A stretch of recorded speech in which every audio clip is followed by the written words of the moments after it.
இந்த மாநாட்டில் நாம ஒரு 5 லட்சம் பேர் கலந்துக்கிட்டோம்னா என்ன மாற்றம் வரும் அப்படின்னா,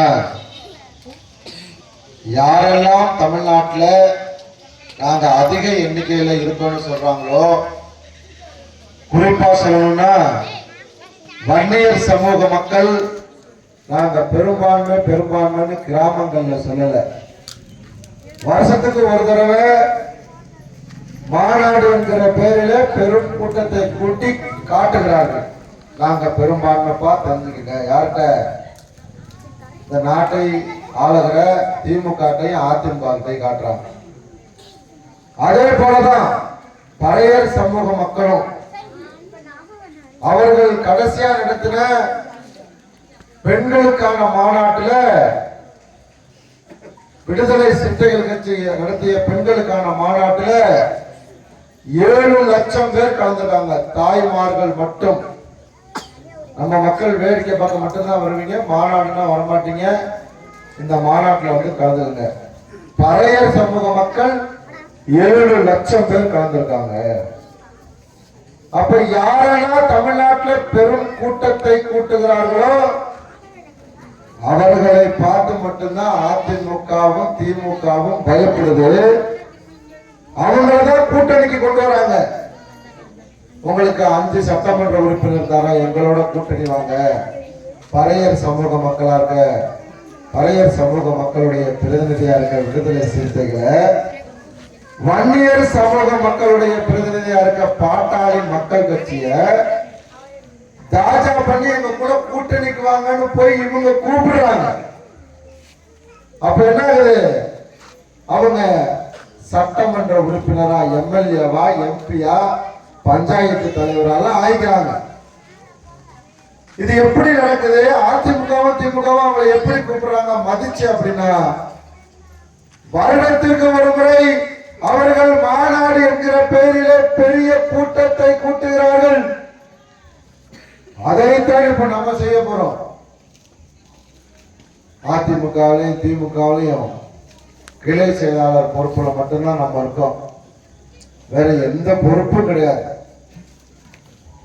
மிகப்பெரிய பேராபத்து என்னன்னா, இந்த தொகுதியை இப்ப விட்டு கொடுத்துறோமா, இப்போ இது ஒரு இஸ்லாமியர் தொகுதி ஆக போதான். முத்திரை இருக்கிற அடையாளமே இருக்கக்கூடாதுன்னு இங்க இருக்க திமுகவில் இருக்க பிரமுகர் நினைக்கிறாங்க. ஆண்டம்பலம் முடிஞ்சிச்சு, இனிமே ஒரு இஸ்லாமிய தொகுதியாக என்றால் டவுனுக்குள்ள மட்டும் இருந்துகிட்டு நீங்க இந்த தொகுதியை நீங்க இஸ்லாமிய தொகுதி ஆகிங்க நாங்கெல்லாம் வேடிக்கை பார்ப்போமா? நாங்க எதிர்ப்போம், உங்களுடைய துணையோடு நாங்கள் எதிர்ப்போம். அதுக்குதான் சங்கம்லாம் எதுக்கு வச்சிருக்கோம்? நல்லா வீட்டுல கொரட்டை விட்டு தூங்குறதுக்காக சங்கம் வச்சிருக்கோம். இங்க ரேஷன் கடை இல்லையா, பகுதி நேரம் ரேஷன் கடை வந்துடும், மாநாட்டுக்குள்ள வரும், அப்படி இல்லைன்னா தேர்தலுக்குள்ள வந்துடும். அதை ஏற்பாடு செய்து நம்ம தம்பிங்க ஏற்பாடு செய்வோம். பஸ் அதுக்கும் கடும் முயற்சி எடுத்து கொண்டு வருவோம். இதை நீங்க ஓட்டு போட்ட அதிமுகவும் திமுகவும் செய்ய மாட்டாங்க. வீரமுத்திரையர் முன்னேற்ற சங்கமும் தமிழக தேச கட்சியும் செய்ய போகுது, இது சத்தியம்.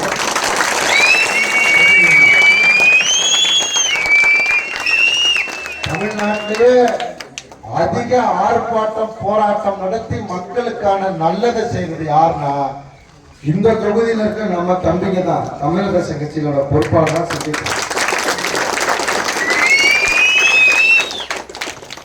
வனத்துறை அதிகாரி நம்ம தம்பிய ஒருமையில பேசிட்டாரு. ஒருமையில நேரையா வெளியே போயாரு.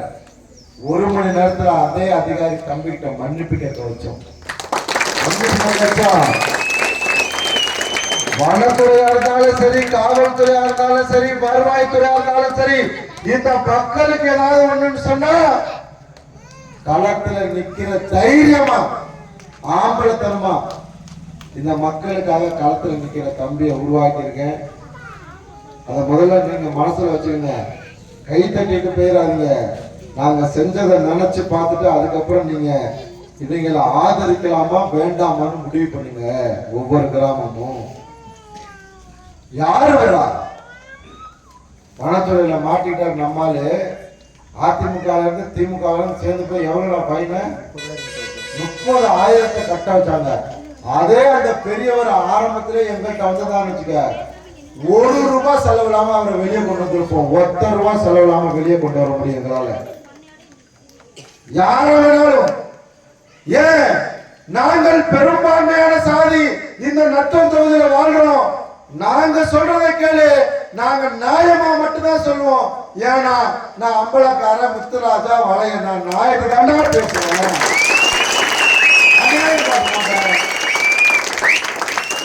அடுத்தவன் பெரும்பான்மையினருக்கு போய் நான் நிக்க மாட்டேன். அடுத்தவனுக்கு கிடைக்கிற உணவை தட்டி பறிக்க மாட்டேன். ஏன்னா நான் அம்பலக்காரன், நீதி வழங்குறவன். அதை ஞாபகத்தில் வச்சுங்க. இந்த மாதிரி குணத்துல இருக்கிறதாலதான் நிறைய பேரோட வாழ்க்கை ஓடுது. நிறைய பேரோட அரசியல் வாழ்க்கை எப்படி ஓடுதுன்னா, நம்ம நல்லவனா இருக்கிறதால ஓடுது. நம்மளையும் அயோக்கியனை ஆக்கி பார்க்கணும்னு நினைச்சாங்க, ஒரு பயம் அரசியல் பண்ண முடியாது. இந்த நத்தம் தொகுதியில தொகுதியை மாத்தணும்னு நினைச்சீங்க, 160 கிராமம், 160 கிராமத்திலையும் வேற ஆளுக்கு சீட்டு கொடுத்தா எல்லா கிராமத்திலையும் வண்டியை மறிக்க சொல்லுவேன், பிரச்சனை பண்ண சொல்லுவேன். ஏன்னா இது ஏன் தொகுதி.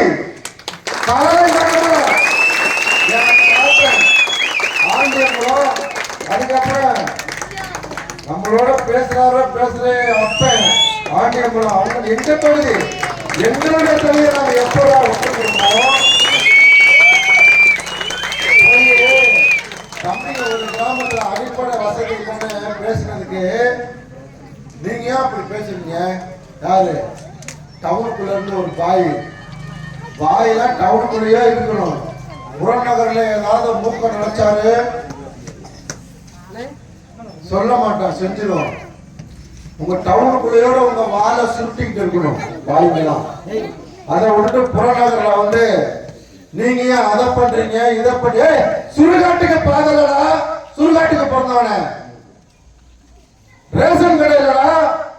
ஏன் தங்கச்சிங்க அக்காங்க 2 கிலோமீட்டர் 3 கிலோமீட்டர் நடந்து போறாங்கடா. ஓ பொண்டாட்டி பிள்ளை நடந்து போனா விட்டுருவியா? எவனாலும் கேட்கிறேன்.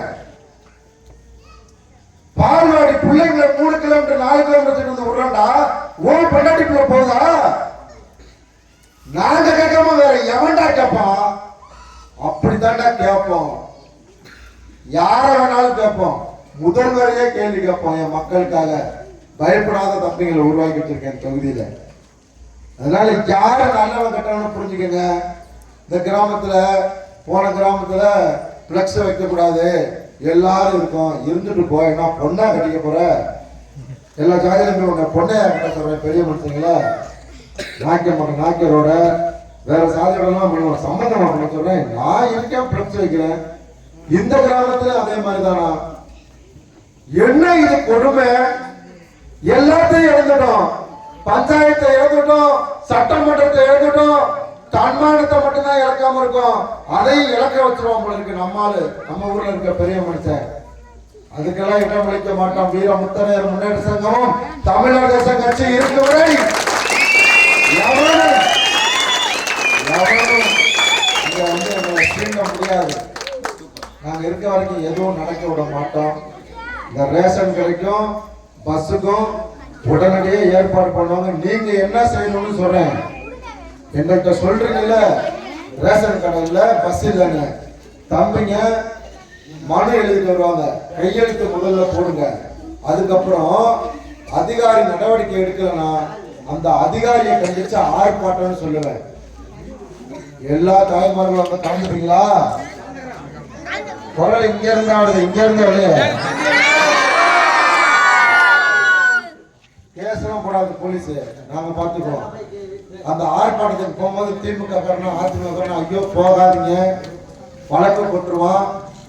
இந்த மிரட்டுக்கு பேரு என்ன தெரியுமா? எங்க ஊர்ல சொல்லுவான் பொட்டை மிரட்டு. மிரட்டாத அம்மா பொட்டை மிரட்டு இதுக்கு பேரு.